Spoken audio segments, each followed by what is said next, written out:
Hallo! Unsere Zwillinge sind ja jetzt 6 Monate alt, genau genommen 6,5 Monate. Und wir haben mit Beikost angefangen. Ich habe da schon mal ein Video dazu gemacht, zu den Grundlagen und was ich wichtig finde bei der Beikost, angelehnt an die traditionelle Ernährung. Das verlinke ich euch oben.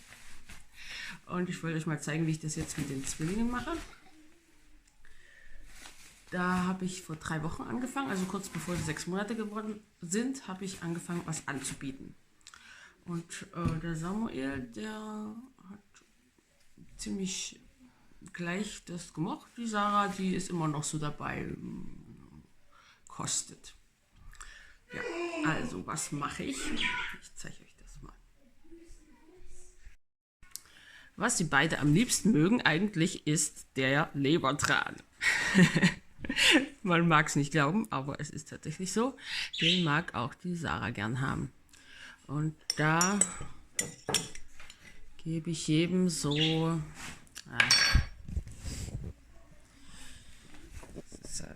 jemand muss die Kamera halten, ne?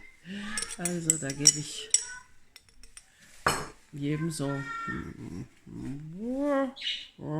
eine Spitze auf dem Löffel. Samuel. Ja. Bis jetzt habe ich so gemacht, dass ich immer früh die Beikost gebe zum Frühstück. Das ist bis jetzt unsere einzige Mahlzeit. Und manchmal auch zum Abend ein bisschen was. Aber so früh ist bis jetzt unsere Routine.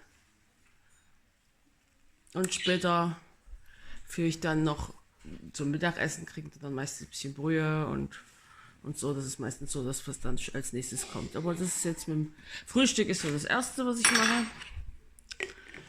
So, da haben wir ein bisschen Lebertran. Das ist nämlich gut für die fettlöslichen Vitamine, Vitamin D und A. Und da ich kein Vitamin D supplementiere, sondern Lebertran gebe,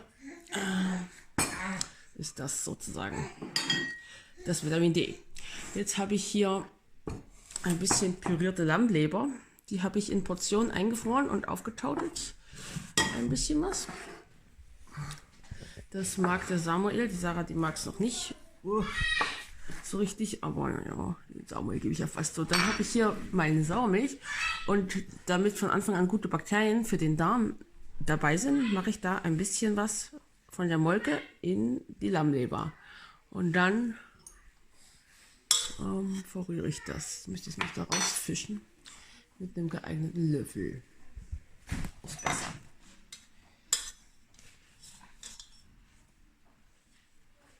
So, ein bisschen Molke dazu. Das ist meine Eigenkreation, ne? Angelehnt an die Prinzipien traditioneller Ernährung, dass man halt da fermentierte Sachen eben gute Bakterien dabei hat. Und dann wird das ein bisschen verrührt.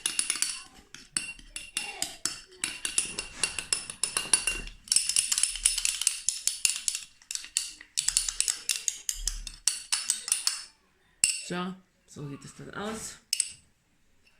Und dann wird es gedämpft.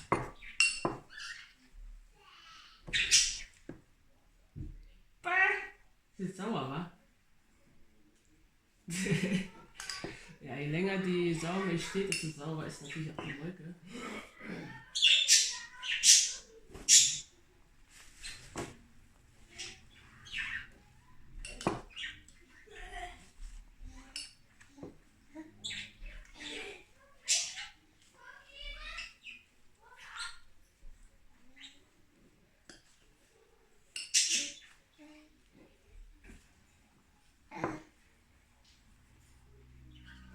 Ja, und man kann eigentlich ganz gut sehen, ob er was will oder nicht, weil wenn er was will, dann hat er Interesse und macht den Mund auf. Und wenn ein Baby nichts will, dann guckt es einen nicht mit dem Hintern an, beziehungsweise das Essen.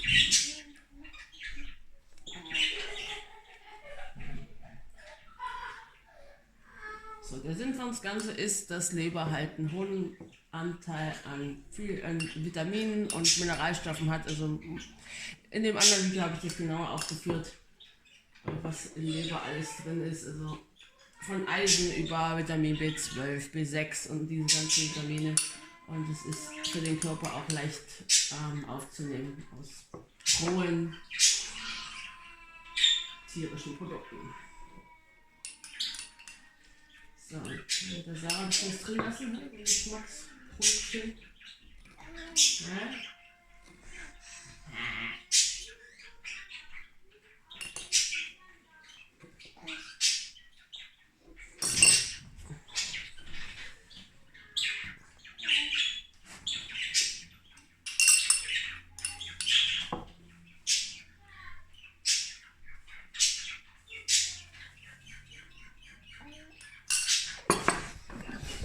Hier am anderen Ende sitzt meine Sarah. Mal gucken, ob die was haben mag heute.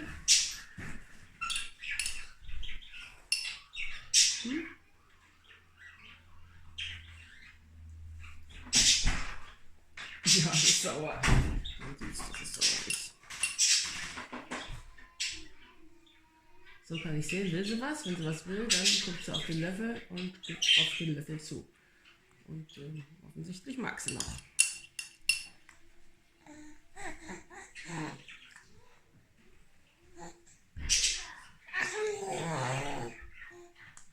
Also das Wichtigste ist da auf das Baby zu hören, was das Baby mag. In meinem anderen Video habe ich ja von Eigelb geredet. Bei unserem letzten Kind habe ich mehr Eigelb am Anfang gefüttert. Bei denen jetzt hier hatte ich das Gefühl, dass die das Eigelb nicht so mochten. Deswegen habe ich erstmal auf was anderes umgeschwenkt.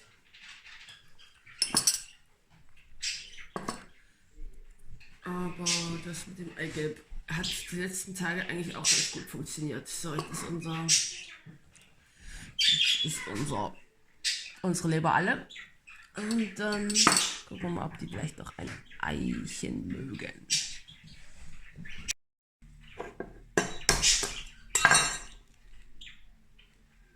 So, weich gekochte Eier.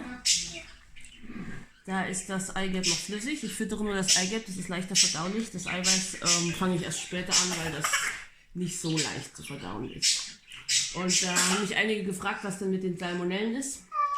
Salmonellen sitzen beim Ei außen auf der Schale. Wenn man das Ei kocht, weich kocht, sind die Salmonellen tot. Wenn man rohe Eier so essen will, dann kann man die abwaschen mit Essigwasser zum Beispiel, dann haben die Salmonellen auch keine Chance. Also ich mache das, also ja, ist noch nie was passiert und Salmonellen überleben die Hitze nicht. So, Sarah, willst du ein bisschen Eigelb probieren?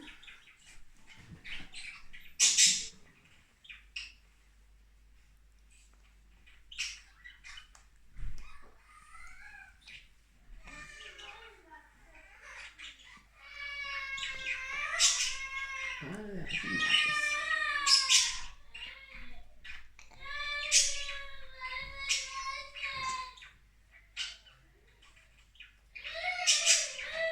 Bei meinen ersten Kindern habe ich mit Baby-led Weaning angefangen. Da hatte ich eine Aversion dagegen, Babys zu füttern.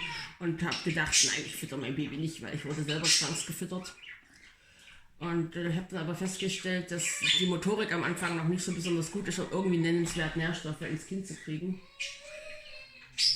Und als ich mich dann mit traditioneller Ernährung und Weston Price beschäftigt habe und gemerkt habe, dass die Nährstoffdichte und überhaupt die Nährstoffe, die ankommen, schon wichtig sind, bin ich dann doch wieder zum Füttern übergegangen.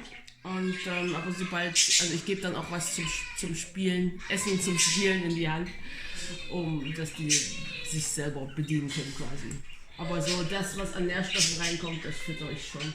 Und das, was ich in die Hand gebe, tue ich dann eher für die motorische Entwicklung und dass die ein bisschen üben, als dass tatsächlich ich da erwarte, dass dann Nährstoffe ankommen, weil das ist am Anfang nicht der Fall. Wenn man irgendwelche Gemüsesachen oder Obst, das wird ein bisschen angenagt und viel mehr passiert da ja nicht. So, das haben wir eh. Willst du auch noch ein bisschen Ei haben? Hm? Packst du gerade? Na, so eine Sache. Dolle Wurst.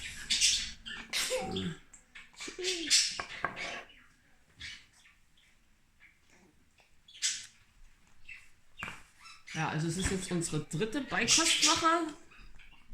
Oder schon die vierte. Und am Anfang waren es so Portionen noch kleiner als jetzt. Aber jetzt ist schon ein bisschen mehr, was dann dabei rumkommt.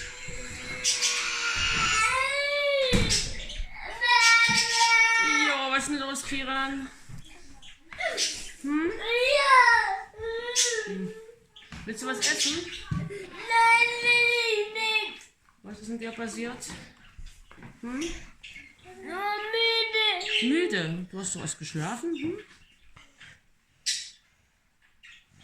Ja, da ist noch was. Feste ist das. Feste nehmen sie nicht so. Fühlt sich nicht besser. Magst du noch oder ist fertig? Das Feste, ja, das Feste ist doof. Aha. Hier ist noch was Flüssiges.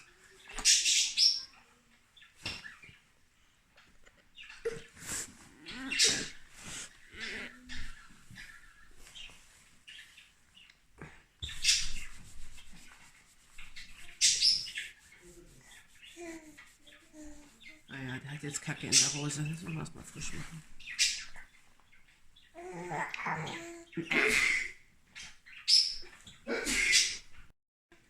Was zum einen noch zu sagen wäre, es gibt einige Babys, die vertragen das ganz am Anfang nicht. Manche, keine Ahnung wie viele. Ich habe da keine Statistiken dazu, aber ich habe ab und zu mal das Feedback gekriegt. Deswegen würde ich mit Ei nicht vor 6 Monaten anfangen, außer das Baby mag's. Also man kann es immer ausprobieren, wenn es ausspuckt oder irgendwas passiert, dann lässt man es eben wieder. Also es ist nicht so das Drama, wenn das dann mal nicht so gut ankommt. Man kann ja ausprobieren und mit verschiedenen Sachen ausprobieren und variieren. Aber Eigelb ist ansonsten eine gute Quelle für viele Vitamine, Nährstoffe, die leicht verdaulich sind, wenn man es nicht tot kocht. Also es sollte flüssig sein, es darf warm sein, aber eben flüssig. Wie ihr gesehen habt, mag er nicht, wenn das festgekocht ist. Und dann gibt es noch eine andere Möglichkeit, was ich mache und was recht beliebt ist, nämlich Butter. Und da mache ich immer so kleine Stückchen und dann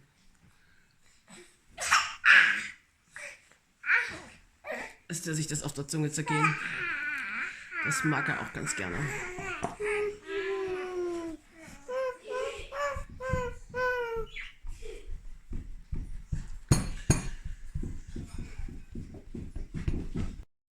Ja, das war mein kleiner Einblick, wie wir die Beikost angefangen haben. Und jetzt muss ich ihn wirklich mal frisch machen und die anderen zum Essen holen. Danke fürs Zuschauen. Tschüss.